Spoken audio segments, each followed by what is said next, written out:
तो अब भी ये सैमसंग की पीसीबी आई है डबल वाली, तो इसमें ये मालूम पड़ा है कि चल नहीं रही है। तो नहीं चलने का कारण तो ये है कि अभी तो ये फ्रेश दिख रही है, तो संभवतः इसमें ख़राबी नहीं होगी। इसका आईपीएम से चेक करेंगे। तो यहाँ पे दिख रहा है, पहले इसको सही करते हैं।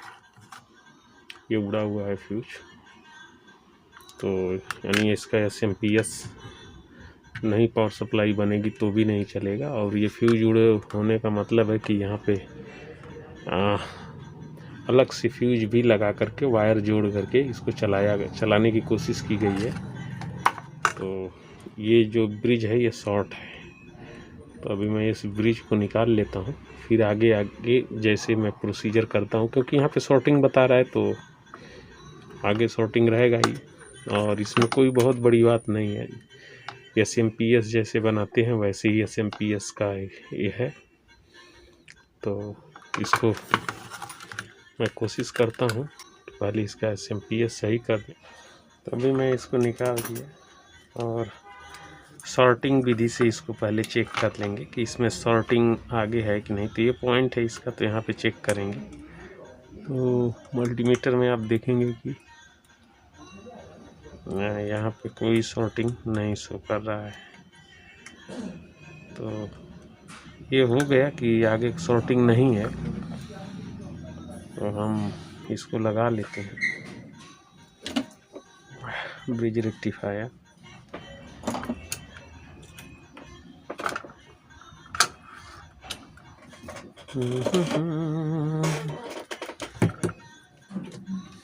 कई तरह से अगर जो कोशिश करेंगे तो आसान हो जाता है। अगर जो कोई भी चीज़ हो, मतलब तरह तरह से उस पर विधि लगाइए, रेजिस्टेंस के सिस्टम से चेक कर लीजिए, सॉर्टिंग देख करके पहले कर लीजिए, तो आसान हो जाता है बहुत। तो अभी जो है ये टॉप 253 253 PN और ब्लास्टेड नहीं, ब्लास्ट होकर के फटी हुई है, कोई सवाल ही नहीं है कि चलेगा। और ASMD रेजिस्टेंस यहाँ से और यहाँ दो ये जले हुए हैं, और ये ऑक्सिलरी सप्लाई पे ही है। तो इस कंडीशन में अगर देखेंगे तो यहाँ से एक कैपलर है यानी फीडबैक का, तो इस पे लगी हुई रेजिस्टेंस ये भी ओपन हो गई है, ये भी ओपन है। तो ओपन होने का कारण ये है कि ये इंटरनली ये आईसी यहाँ से शॉर्ट थी अंदर साइड से, तो जिसमें फीडबैक इसमें इनपुट कराना था उस पे आउटपुट आएगी, वो शॉर्ट होने की वजह से। तो ये उड़ गया है और ये भी उड़ा है, और तो कैपलर चेंज करना आवश्यक है। तो अभी चेंज करते हैं। तो अभी ये जो दूसरा बोर्ड है इसको चेक कर लेते हैं, आईपीएम वाले भाग को, क्योंकि इसमें तो ख़राबी होगा नहीं, फिर भी चेक कर लेते हैं। तो चेक करने का तरीका सबसे बेस्ट है आईपीएम का, ये RYB या UBW जैसे भी आप समझे, तीनों पॉइंट पे उठाइए। और यहाँ पे जो ब्रिज रेक्टिफायर है यहाँ से या तो मेन कैपेसिटर से या तो सप्लाई चेक करके आप आइए यहाँ पे। तो जैसे चेक करते हैं वैसे ही आप चेक करिए, यहाँ पे रखिए और क्रमशः इस पे रखिए, 1 पे 2 पे और 3 पे। यहाँ पे कंटिन्यूटी आ रही है और उस एक समान आएगी। दूसरा फिर यहाँ पे निगेटिव, इसको उठा करके निगेटिव पॉइंट पे रख करके चेक करिए और क्रमशः फिर इस पे चेक करिए, 1 2 नहीं आया। आप इस प्रोड को बदल लीजिए, इसको उस तरफ करिए, इसको इस तरफ कर लीजिए, फिर आप चेक करेंगे यहाँ पे कंटिन्यूटी आएगी। और इसको जब यहाँ पे रख के करेंगे तो नहीं आएगी, तो मतलब ये ओके है, इसमें ख़राबी नहीं है। और यहाँ भी चेक कर सकते हैं, लेकिन इसमें ख़राबी नहीं है, कंफर्म है। ख़राबी है तो इसी बोर्ड में, और ये रेजिस्टेंस जल गए हैं। दूसरी आईसी बिठाएंगे तो फीडबैक बराबर नहीं मिलेगा, फिर आईसी उड़। तो इसका जो रेजिस्टेंस है ये वाला जो रेजिस्टेंस है ये 0 ओम का है, और ये जो रेजिस्टेंस है 6.8 ओम है। ये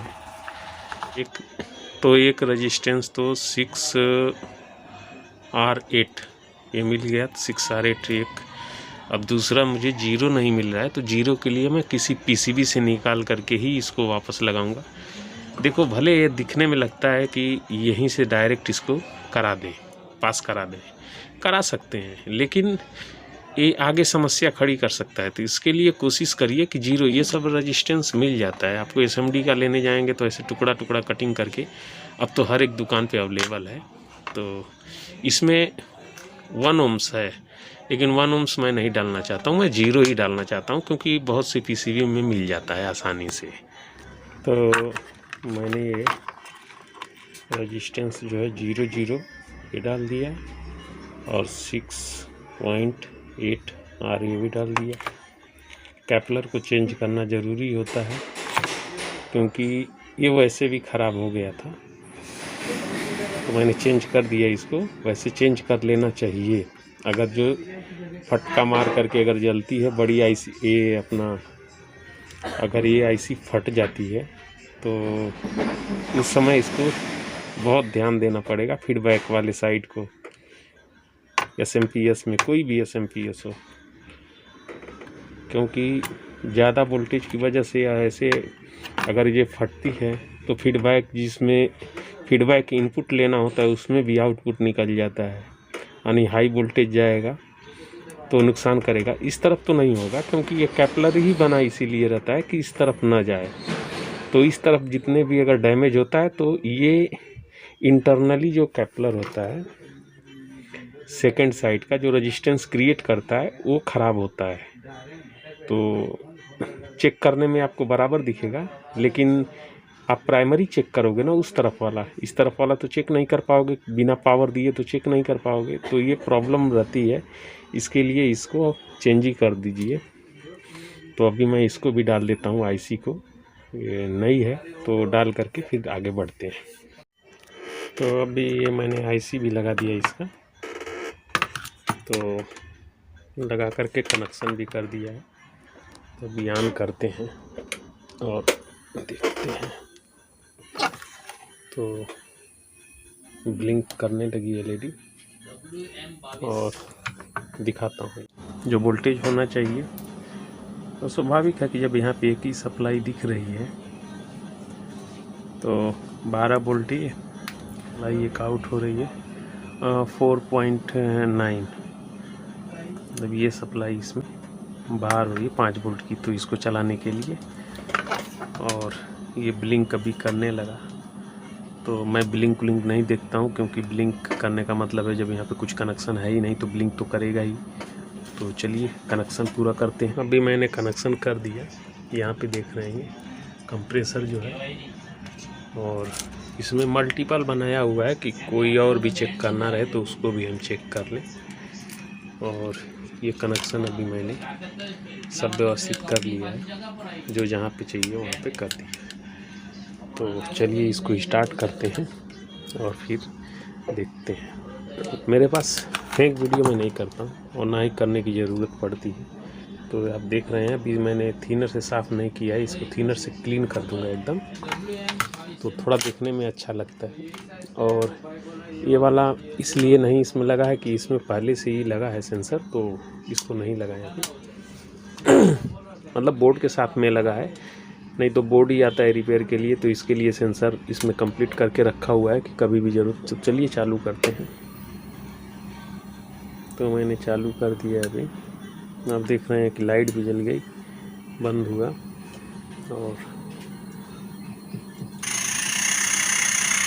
ये भी चालू।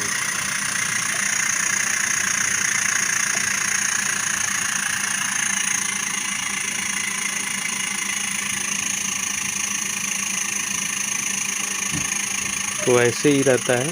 हो गया, एक तो चेक हो गया और कंप्लीट भी हो गया। तो चलिए नेक्स्ट वीडियो में फिर मिलते हैं।